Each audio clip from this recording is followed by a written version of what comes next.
This right here is 22 gauge sheet metal, and if you try to weld it like some thicker plate, you're gonna end up blowing a bunch of holes through it. It's gonna warp, it's gonna distort, and while it looks like a really simple task, this stuff is a major pain to weld. So in this video, we're gonna try to cover the two biggest problems when it comes to welding this thin stuff. That's burn through and distortion. We're going to try out 3 different wire diameters to see which one stacks up the best, as well as pushing the settings on the machine until they fail, not to mention trying out all the different welding joint configurations to see which one is most forgiving. And then of course towards the end, we'll show you a couple different welding techniques and tricks that the auto body and sheet metal world usually use when they try to weld this thin stuff and keep it looking like a potato chip. Let's weld something.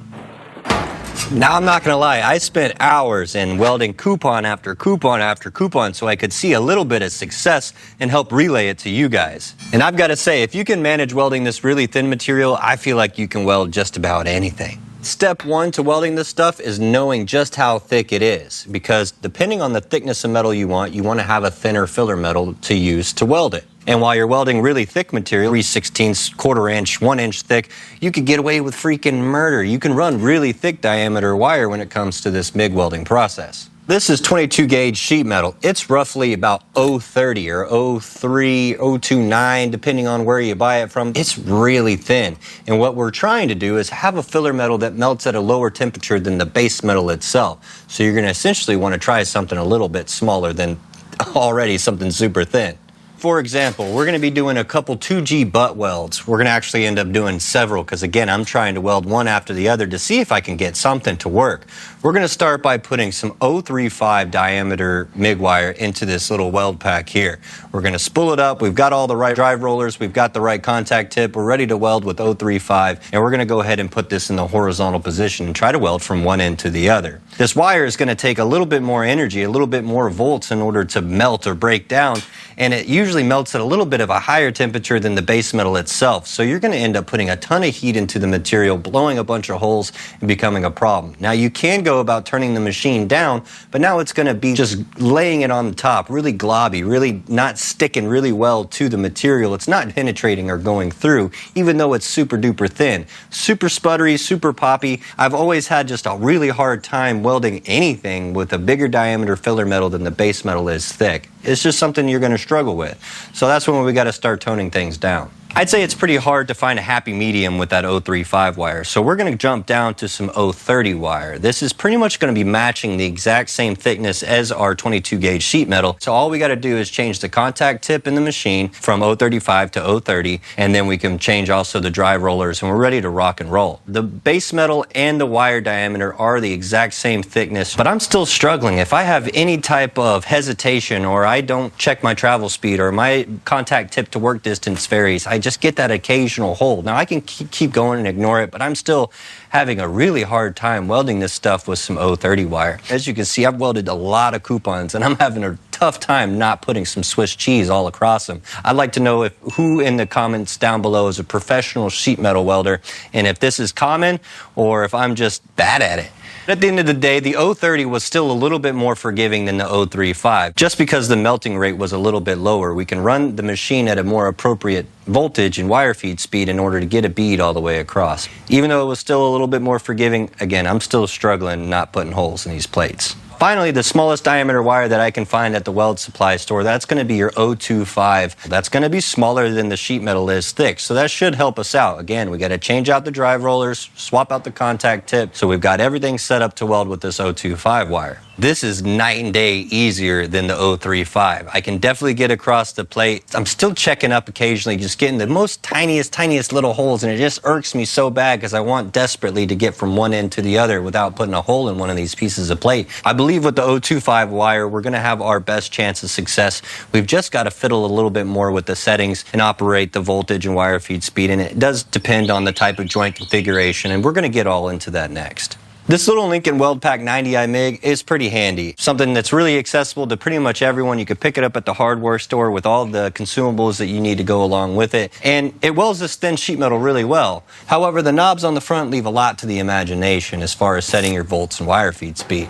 And usually these machines, when you lift up the panel here, they'll have a little bit of a chart that shows your material thickness and the wire diameter that you're using, and it'll give you some settings for you. But this one here, it doesn't quite go down to 22 gauge. It might as well just say good luck. So that being the case, we're just going to have to wing it. I'm still going to use the lowest setting on here as kind of a reference to start with, even though it has 030 wire, not 025. And I am a firm believer that we want to be able to push the limits of the voltage in the wire feed speed as high as possible, even with really thin metal. I think that's really contradictive to a lot of people's thought processes. Like, it's thin, we want to go on the colder side of stuff. And while that might be true, we have to understand that if we turn things too low, we're going to end up going too slow into the weldment, and it's not going to want to fuse, so we have to spend more time in one spot, and then we're still blowing holes. It's putting the same amount of heat into the part, whether you're turning up the machine voltage or you're spending too much time in one spot. So we have to find that Goldilocks setting somewhere in the middle that runs just right for us. So start on the lower end of things and just start bumping up your volts along with your wire feed. Bump it up, bump it up, bump it up. Find it to where it's testing the limits, and when you do find that hole, maybe back it up just a hair, and then maybe that's where you set it. We really got to pay attention to our travel speed, contact to work distance. There's a lot of variables, and ultimately we want to weld as hot and as fast as possible to put as little heat into the part and get out of that area just as quick as we can.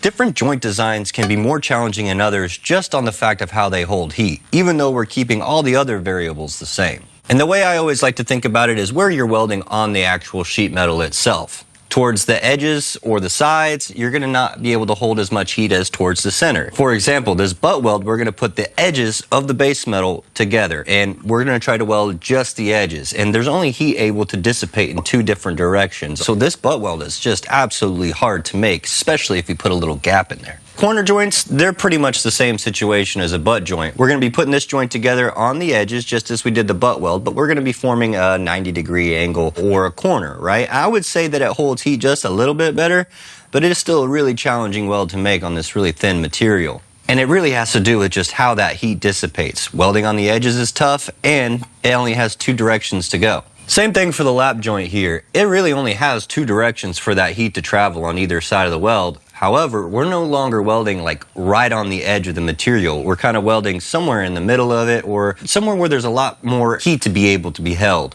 And we kind of have a little backer for our weld. So we're only welding on an edge of one piece of material, and then we're going to be able to weld somewhere in the body of the other. So it holds heat just like almost twice as easy. So if you're able to, say, take a lap joint over a butt joint, I highly recommend it for this sheet metal stuff. It just depends on what you're looking for, because you will have that little bit of an overlap look, and it might be harder to blend down or hide than compared to a butt joint. Regardless, it's still a lot easier to weld. When we talk about the T-joint, it is maybe the most forgiving with heat displacement, because now we've got our one piece of metal running perpendicular into the body of another. So we're not welding on the edge of this piece of metal. We are kind of welding on the edge of this one, kind of off to the side, but it does now have three directions for that heat to travel. And I see this mostly when TIG welding aluminum. You need a lot more amperage in order to weld a T-joint than any of these others. For a T-joint, you really do need to focus more on the piece that you're not welding the edge on. So there is a little bit more of an angle that you need to focus on so that you're able to have a successful weld joint. But these are a lot easier to weld than, say, your butt joints or your corner joints, if you can just get away with doing a T-joint or a fillet weld like this. When it comes to the settings range that we talked about before, you're going to want to run on the lower side of those settings range for this butt joint compared to, say, the higher range of things on this lap joint or T-joint. You're going to want to set your settings up for success based on that too. I really don't care to cover the edge weld joint. It's just not something I'm super familiar with or have done much of, especially on sheet metal. But let me know down in the comments if that's really common to do as far as an edge welding joint on this thin sheet metal. And while you're at it, show this video some love. I'd really appreciate it. It helps us out a ton.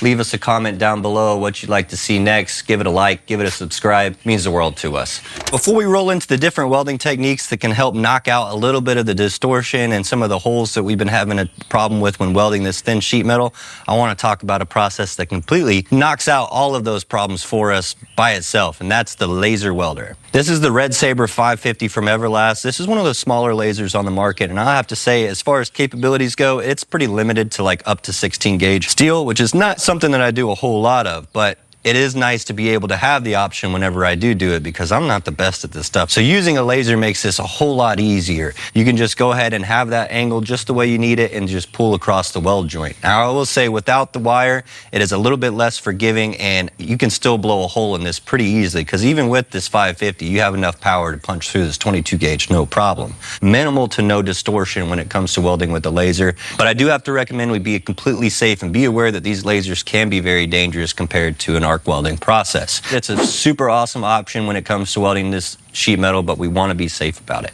Obviously, we know welding from one end to the other on a piece of really thin metal, if we're able to get across it without doing a bunch of blowing holes or something, this metal usually is distortion city. So talking about the different techniques that a lot of, we'll say, sheet metal shops or auto body shops might end up doing, starting first with spot welding. You might have seen some spot welding techniques on, TikTok or Instagram, more triggering than others. You see those little Chinese videos of welding some tubing, and they're just like doing little spots, lining them up tack after tack. While I say this does work, I do not recommend doing spot welds on thicker material, but it works like a dream on thinner stuff. I don't really recommend going from one end to the other. The whole idea of a spot weld is to help prevent with distortion and keep you from blowing holes into the material. So the idea is to start in one spot, go to the other, and then bounce around on the weld joint in different pieces and parts so that that heat is able to be spread across the whole joint evenly. It's not going to knock out all the distortion at all. It's thin sheet metal. This stuff is like a little potato chip. It's going to end up happening, but it's going to mitigate it to as best as you can. My buddy Terry, we did some stuff at his shop a while back